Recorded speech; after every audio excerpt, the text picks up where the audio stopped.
fucking dying, like, It's like a duck, man. in Spanish, sitting on the saying top of the that. wall. We welcome to another video. And just a quick message. Thanks for all the support, gang. I really appreciate it. I'm here for all you, gang, and I really fucking love it, man. Just seeing all the cool crews just coming out of the woodwork, giving support. And adversity shows you who your friends are, and it shows you who your haters are. It shows people who are there for you and who people who love to see your demise. So I do appreciate it all, and don't take things too personally. Just use life experiences to keep moving forward. And so here we are riding up Norton Summit. Just Adam's on my left, Adam Vegan Rouleur. He's a strong rider as well, and his new Giant Defy there. We're back of Lotto. You can see Adam just left a frame there. We're going up Norton Summit. This is January 2016. And I just want to say as well, subscribe to my cycling channel. There's a link down below. It's a channel with just 100% cycling. And I post a lot of content on there that's posted nowhere else on YouTube. It's exclusive and it's free. So get on there if you want more cycling tips. If you're in the Chiang Mai Festival with us, or if you're racing bikes, or you want to lose weight, or you've got any cycling questions, check out my cycling tips channel, Doing Rider Cycling Tips, formerly known as CTFU Cycling. So we're going up Norton Summit here, and you can see that this is the start of the ride. The guys have just finished breakfast. It's probably about 9 o'clock in the day. They normally get up at maybe 6 or 7. They have a big breakfast. They sort of, talk a bit of shit at the hotel. Then they jump on their bikes, and it's pretty leisurely. The wattage we're doing now, probably about 3 watts per kilo. Pretty cash. We're just cruising along. The cadence is, you see I'm getting out of the saddle there? The camera's a bit wonky. No gimbal. By getting out of the saddle, we can sort of give your saddle area a bit of a break. You can minimise pressure, so often you can just sort of get out of the saddle.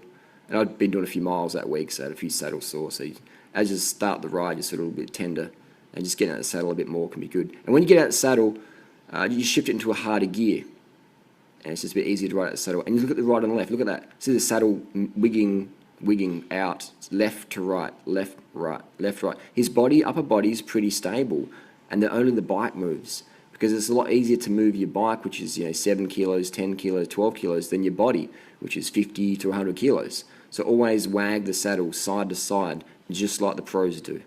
All right, so there you go. And what's the best way to climb? In the saddle, obviously. But getting out the saddle, you can sort of practice your technique, because it is important to learn how to ride out the saddle. I never recommend sprinting out the saddle unless you're a sprinter, because the risks of your chain slipping or your gears slipping, you're going to go over the bars, and you're probably going to break your collarbone. You're probably going to smash some teeth. You're probably going to fucking hurt. So if you have to accelerate, shift it down to an easier gear, and just spin it up like Chris Froome does. Avoid getting out the saddle at high speed with high power on the pedals. You can get out the saddle and sort of dance in the pedals a bit, but if you're going from the traffic lights or whatever, you're better off staying in the saddle and having an easy gear. So when you pull up to the lights, shift it down to an easy gear, and then you can spin off the lights in an easy gear, just like in a car. Just put it down the first and spin off the lights in the saddle. I remember one time I got off the lights, out the saddle, just stomping it. My chain slipped. I crashed over the bars, and luckily the car behind me was paying attention. They stopped. But I learnt my lesson is, if you're going to accelerate in the saddle. Chris Froome does it, and I can attack at 800 watts in the saddle. So in the saddle, spinning is actually a better way to do it. If you're pushing 2,000 watts, 1,500 watts, then yeah, you need to go out the saddle. But just be aware the risks of pumping big power out the saddle is you're going to crash eventually. Something's going to slip. Your chain slips, or your pedal slips, and you're going to go over the bars. And you can avoid that. You don't have to get out the saddle to put power down. Just stay in the saddle, spin it up. And when you get out the saddle, you're pedaling lightly. So never accelerate out the saddle. In the saddle is best, safest. And unless you're racing A grade, you don't need to get out the saddle just to put the power down. Just stay in the saddle, spin it. So we're going up Norton Summit here with the pros, Belgium team, Lotto. And see the guys, they're lean, they're slim, but they're not shredded. A lot of cyclists focus on being shredded. And maybe for the Tour de France you need that, or a big race. But otherwise, no pro cyclist stays absolutely shredded all year long. I mean, most of them stay pretty lean, and there's guys like Tim Rowe, the vegan, the natty. He is fucking like as lean as Chris Froome, probably lighter than Chris Froome all year long. But Tim eats a very clean vegan diet. So as long as you're slim, That's close enough. Then we got Adam here, and he's the five disc brakes. There's a lot of controversy about the disc brakes now in the pro peloton. They're banned because there's some crashes and some injuries. I think disc brakes are really good. I've got a few disc brake bikes. I've got 3 hydro disc road bikes, and 3, 4. I think it's just 3. No, hang on, I can't even remember. I've got a few, but the power is fantastic. And Friedli's got her disc brake road bike, and she really likes it. So hydro discs, really good. If you can afford it, then I definitely would recommend the disc brakes, especially in wet weather conditions. If you're racing, you don't need disc brakes, but for commuting, they definitely offer more stopping power. They're not safer. You just got better braking in all conditions, which I guess that could be safer. But it can give you more confidence on the long descents or steep descents, especially if you're a new rider. And if you're an experienced rider, hydraulic disc brakes can offer you less hand fatigue when you're doing things like Everesting or all-day epic climbs and downhills. Your hands just don't fatigue as much. So if you're a new rider, they can minimise fatigue, and if you're an experienced rider, they can also minimise fatigue. And here's a team car pulling up alongside. They give the guys like water bottles, a bit of direction, a bit of structure for the day. And you can see we're just dawdling up here. We probably did Norton Summit that day, maybe in 17 minutes 30. Freely's best time, I think, is 15 minutes 50. So these guys went up slower. The Tour de France team went slower than Freely Banana Girl. And that's a lot of people think the pros train hardcore. When they start doing the intervals, yeah, then they swap off and it's pretty full gas. But I've never seen, I shouldn't say never, I'd say I've been training with pro riders in Tour Down Under, sitting on the back, observing, doing 100k rides, 200k rides, hard rides, easy rides, and I've been doing that since 2003. So in 13 years of training with the pros, eating with them, etc., just being a fly on the wall, I've maybe seen 3 occasions when riders went full gas. No, maybe 4 occasions, like full gas. The first one was Luis Sanchez. He did a massive attack on Wollonga Hill, just dropped his whole team, and only he did the interval. Another time was Richie Poor and Philip Denyang up Corkscrew Road. They went full gas, dropped the rest of us, pushing big power.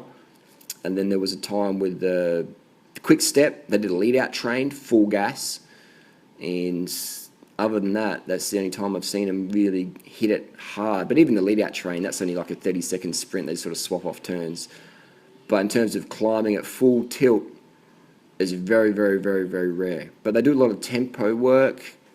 But the majority of the training I see is around the 200s, 200 watts, 2 to 250 watts. They maybe climb at 300 watts.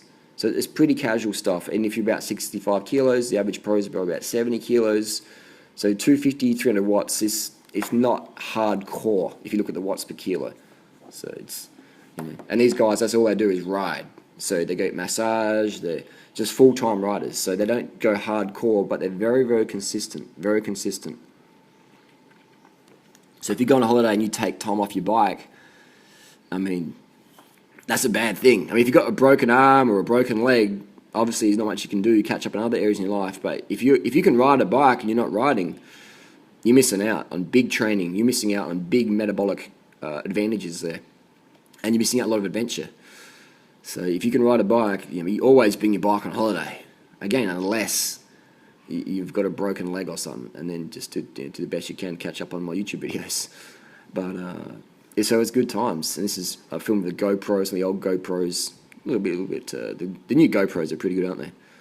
The new GoPros. So the cadence has gone up a bit more. The guys have warmed up a bit. You see that? They're sort of a little bit stiff at the start, out the saddle, sort of grinding a bit. Now the cadence is there.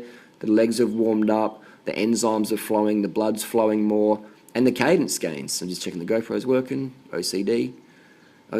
Just make sure it's on. And do the cadence. They're like a piston, like a little school of sardines. And we don't eat sardines because we're vegan. But they're like a school of sardines up the hill. And what's the deal with the vegans and pros? A lot of pros are going more vegan, plant-based. Not many will go out there openly and say it because of sponsors and stuff like that, or they just don't want it. They're not vegan, but they just do it for performance reasons, so they don't really care much about the animals or whatever. But a lot of pros are eating more they're carbing the fuck up even more and more. They understand the importance of that. And you saw Nibali recently won the Giro. He was carbing the fuck up like a monster. The sugar gels, the sugar waters, stuff like that. He was really on top of it, and you could tell You could tell he was carbed up. His red blood cells were full of carbs because he was just spinning and just demolishing everyone. And even Krushwik had the unfortunate crash. He was definitely carbing the fuck up. And sugar water, glucose strips, things like that.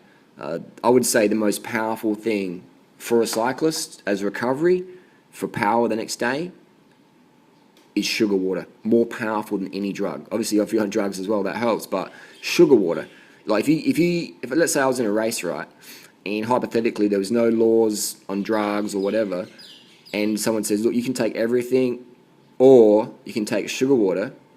If you can take drugs but no sugar water, or you can take no drugs with sugar water, I'd be like, give me the sugar water. Because your muscle glycogen is everything. You can be on all the best gear in the world, but if your glycogen is not there, you will not push the power.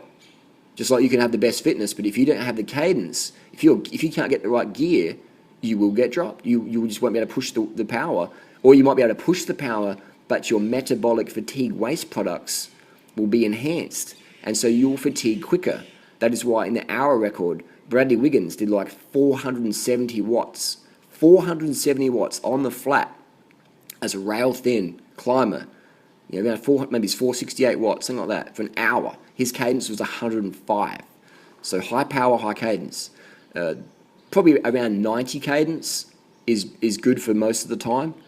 If you're pushing, over 350 watts, 320 watts, then you could bring up to 100. But if you're just starting out as a new rider, I would say around 90 cadence seems to be a sweet spot for the relatively new rider. I've seen a few guys here in Chiang Mai, and they'd be doing like 100, 110 cadence, and we're dropping down to about 90 cadence, and we find we squeeze out a few more watts.